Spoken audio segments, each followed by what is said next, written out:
नमस्कार दोस्तों। आज मैं आप लोग के लिए SSC phase 12 20 June first shift का एनालिसिस करवा रहा हूँ, जिसमें पूछे गए सही प्रश्न मिल चुके हैं जो आपका 100% रियल और ऑथेंटिक क्वेश्चन है। और जिन्हें इसका पीडीएफ चाहिए वो हम टेलीग्राम या व्हाट्सएप ग्रुप पे जुड़ सकते हैं या आप हमारे व्हाट्सएप नंबर से पीडीएफ प्रोवाइड कर सकते हैं। पहला प्रश्न पूछा गया था, वाई आई एम एथिस्ट किसकी आत्मकथा है? तो भगत सिंह की आत्मकथा है। 1930 ईस्वी में लाहौर जेल में भगत सिंह के द्वारा वाई आई एम एथिस्ट लेख लिखा गया था।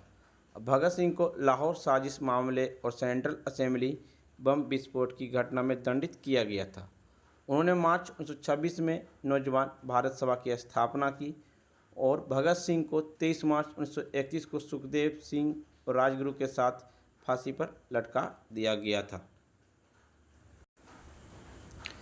न्याय का विचार किस देश के संविधान से लिया गया? तो रूस के संविधान से लिया गया।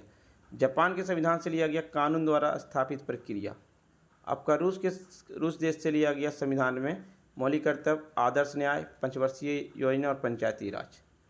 1935 का भारत सरकार अधिनियम है संघीय योजना, राज्यपाल का कार्यालय, न्यायपालिका, लोक सेवा आयोग, आपातकालीन प्रावधान और प्रशासनिक विवरण।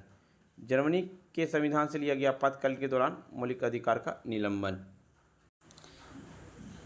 कनाडा के संविधान से लिया गया एक मजबूत केंद्र के साथ संघ, केंद्र में अवशिष्ट शक्तियां को निहित होना, केंद्र द्वारा राज्य के राज्यपाल की नियुक्ति और सर्वोच्च न्यायालय के सलाहकार क्षेत्राधिकार। फ्रांसीसी संविधान से लिया गया प्रस्तावना में गणतंत्र और स्वतंत्रता, समानता और बंधुत्व का आदर्श। अमेरिका संविधान से लिया गया मौलिक अधिकार, न्यायपालिका की स्वतंत्रता, न्यायिक समीक्षा, राष्ट्रपति का महाभियोग, सर्वोच्च न्यायालय, उच्च न्यायालय के न्यायाधीशों को हटाने और उपाध्यक्ष का पद। ब्रिटिश के संविधान से लिया गया संसदीय सरकार, कानून का शासन, विधायी प्रक्रिया, एकल नागरिकता, कैबिनेट प्रणाली, विशेष अधिकार रीट, संसदीय विशेष अधिकार और द्विसदनीयता। ऑस्ट्रेलिया के संविधान से लिया गया समवर्ती सूची, व्यापार, वाणिज्य और संभोग की स्वतंत्रता, संसद के दोनों सदनों की संयुक्त बैठक। दक्षिण अफ्रीका के संविधान से लिया गया संविधान संशोधन और राज्यसभा सदस्यों की चुनावी का प्रक्रिया। कुचिपुड़ी नृत्य किस राज्य का शास्त्रीय नृत्य है? तो आंध्र प्रदेश का शास्त्रीय नृत्य है।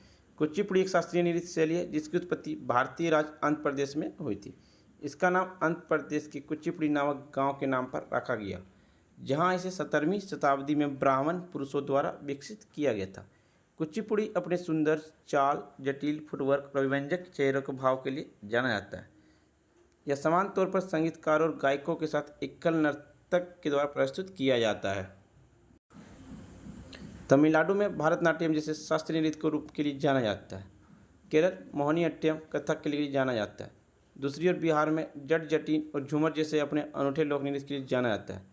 संस्कृत मंत्रालय में 9 भारतीय शास्त्रीय नृत्य शैली को शास्त्रीय दर्जा प्राप्त किया गया।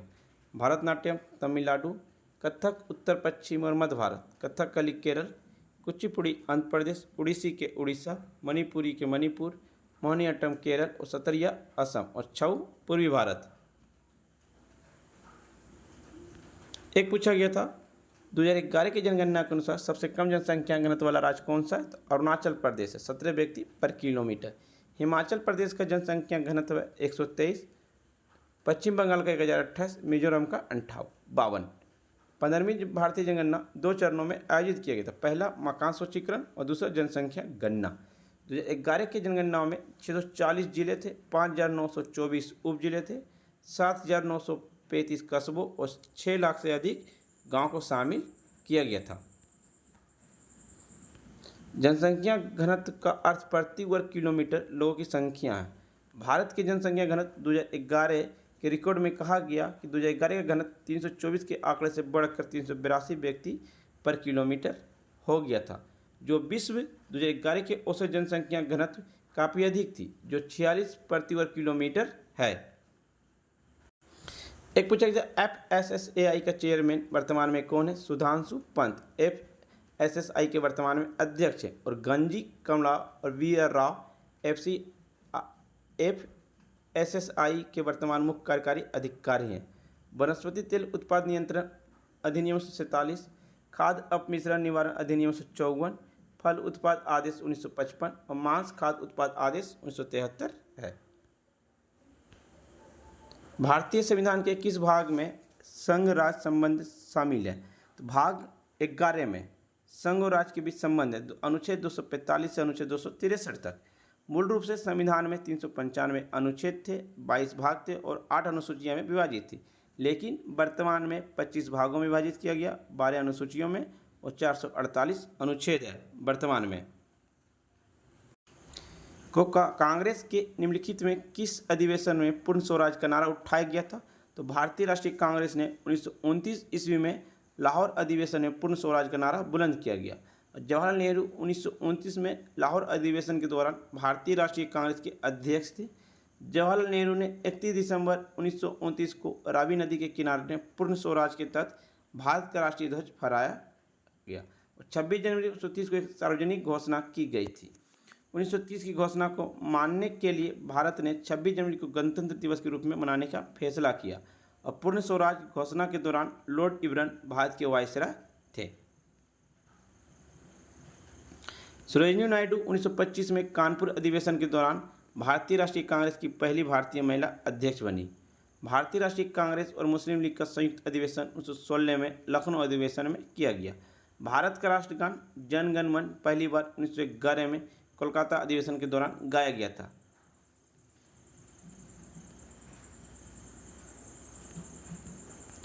पहला अधिवेशन कांग्रेस का 1885 में बॉम्बे में आयोजित हुआ, जिसके अध्यक्ष WC बनर्जी थे, जिसमें कुल 72 लोगों ने प्रतिनिधित्व किया था। भारतीय राष्ट्रीय कांग्रेस का गठन द्वितीय अधिवेशन 1886 ईस्वी में कोलकाता में आयोजित हुआ, जिसके अध्यक्ष दादाभाई नौरोजी थे। तीसरा अधिवेशन 1887 में मद्रास में आयोजित किया गया और राष्ट्रपति सैयद बदरुद्दीन तैयबजी पहले मुस्लिम राष्ट्रपति थे। चौथा अधिवेशन 1888 में इलाहाबाद में आयोजित किया गया और राष्ट्रपति जॉर्ज यूले और पहला अंग्रेजी राष्ट्रपति थे। तो पहला विदेशी अध्यक्ष जॉर्ज यूले थे। एक पूछा गया था बिशप शब्द किस खेल से संबंधित है? तो शतरंज से संबंधित है।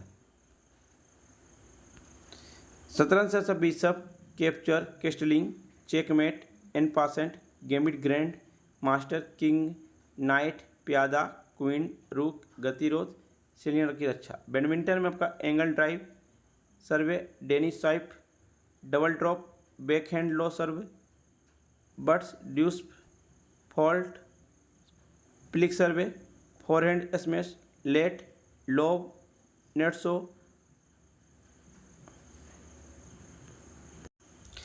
अकबर की मनसबदारी सबसे निम्न श्रेणी को क्या कहा जाता था? 500 जात से नीचे रैंक रखने वाली मनसबदारी को रूप में जाना जाता था। मनसबदारी प्रणाली की शुरुआत अकबर ने 1575 ईस्वी में की थी। दशमलव के आधार पर चंगेज खान की सेना का आयोजन किया गया। बाबर ने पहली बार उत्तर भारत को मनसबदारी प्रणाली शुरू की थी। मनसबदारी प्रणाली को पहली बार अकबर के द्वारा संस्थागत बनाया गया। अकबर का समय जाट और सवार मनसबदारी प्रणाली के तहत आते थे और इस प्रणाली के माध्यम से मुगल के सैन्य स्थापित और नागरिक प्रशासन में सुधार किया गया था। शाही संरचना में शासक वर्ग का गठन मनसबदारी द्वारा किया गया था। मनसबदारी इतने महत्वपूर्ण थे कि उन्हें मुगल प्रशासन का स्तंभ कहा जाता था। एक पूछा गया PM स्वनिधि योजना को कब तक बढ़ाया गया? तो PM स्वनिधि के अंतर्गत ऋण योजना को दिसंबर 2024 तक बढ़ाया गया। इस योजना के तहत पहली किस्त 10,000 और अधिकतम 50,000 दिए जाते हैं। एक था वर्धन वंश के प्रतापी राजा कौन थे? हर्षवर्धन थे। यह पुष्पभूत और वर्धन वंश के संस्थापक था। अपने पौराणिक लेख हर्षचरित्र में बाणभट्ट ने वर्धन वंश की उत्पत्ति का विवरण दिया। प्रभाकर वर्धन वंश के पहले उल्लेखनीय राजा थे, लेकिन वर्धन वंश का संस्थापक नहीं थे। हर्षवर्धन वंश का सबसे महत्वपूर्ण राजा था। उसने 606 से 647 ईस्वी तक उत्तर भारत पर शासन किया। हर्षवर्धन एक प्रतिभाशाली योद्धा भी था। एक पूछेगा विशाल स्नानघर खुदाई किस हड़प्पा स्थल में की गई? तो मोहनजोदड़ो में किया गया। मोहनजोदड़ो से विशाल स्नानघर की खुदाई की गई थी। मोहनजोदड़ो वर्तमान में पाकिस्तान में सिंधु नदी के तट पर स्थित है। विशाल स्नानघर हड़प्पा सभ्यता की सबसे बड़ी इमारत है। इसके अलावा विशाल स्नानघर, असेंबली हॉल आदि की खुदाई भी की गई थी। खुदाई करने वाला राखालदास बनर्जी 1922 में, मेके 1927 में और विलियम 1930 में शामिल थे। एक पूछा गया था देश की पहली रेलगाड़ी 1853 में कहाँ से कहाँ तक चली थी? तो मुंबई से थाने के बीच चली थी। देश की पहली रेलगाड़ी 1853 ईस्वी में मुंबई से थाने के बीच चलाई गई थी। 16 अप्रैल 1853 को भारत में पहली यात्री रेलगाड़ी मुंबई को बोरी बंदर से थाने के बीच महाराष्ट्र में चलाई गई थी, जिसमें 14 बोगियां था और कुल 34 किलोमीटर चली थी। इसमें साहिब सिंह सुल्तान नाम के 3 इंजनों द्वारा चलाया गया था। इसमें कुल 400 यात्री सवार थे। फ्रेंड्स, आपको वीडियो पसंद आई है तो लाइक, शेयर, सब्सक्राइब जरूर करें और जिन्हें इसका PDF चाहिए वो हम टेलीग्राम या व्हाट्सएप ग्रुप पे जुड़ सकते हैं। डिस्क्रिप्शन लिंक दे दिया गया। तब तक के लिए धन्यवाद फ्रेंड्स, मिलते हैं नेक्स्ट वीडियो में। जय हिंद, जय भारत।